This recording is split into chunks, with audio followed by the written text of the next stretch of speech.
Parkinson's is so much more than just a shake or a tremor. It is a brutal condition and it gets progressively worse.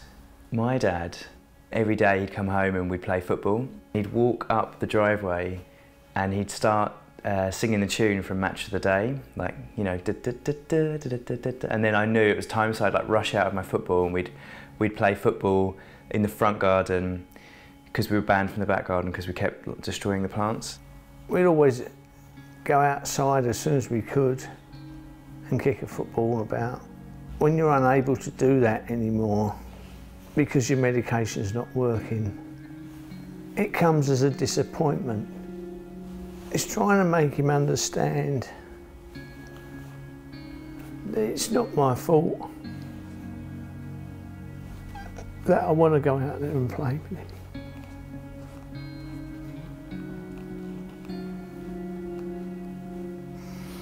When you get told Dad's been diagnosed with Parkinson's, I mean, as a 10-year-old, you don't really know what that means.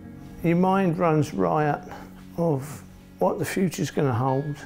It didn't really hit me in the first few years because my dad kept working. It's so subtle to begin with. One hand not moving as quick as the other, or reacting in the same way. And then over time, more and more layers come, you know.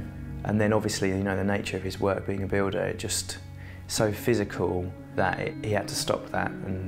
And then we had to sort of reassess as a family and hustle about what the next steps were. My dad had to re-find his place, really. He remembered before, when he was younger, that he really liked painting, so he took up painting. Parkinson's is ever-changing. It doesn't seem to leave you.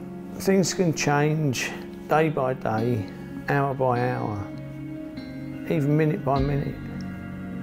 I went to like the pub once, like for a drink after work, and was 30 minutes late. And when I came back, my dad actually was on the floor. I felt terrible. It's this awful thought in the back of your mind that if you're like a bit late or you're not quite there, that you could come home to find your parent is on the floor, stuck, and may well have been there for hours.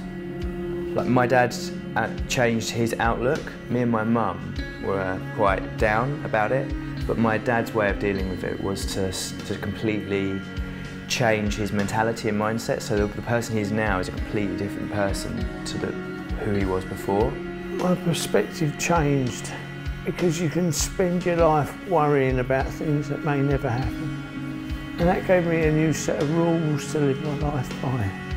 If you're thankful for the small things in life, your world will change. You might think someone on the street that looks a bit funny just isn't quite right in the head. There might be a big queue of people ahead of you and it might stop you getting from A to B, but that might be because someone's really struggling.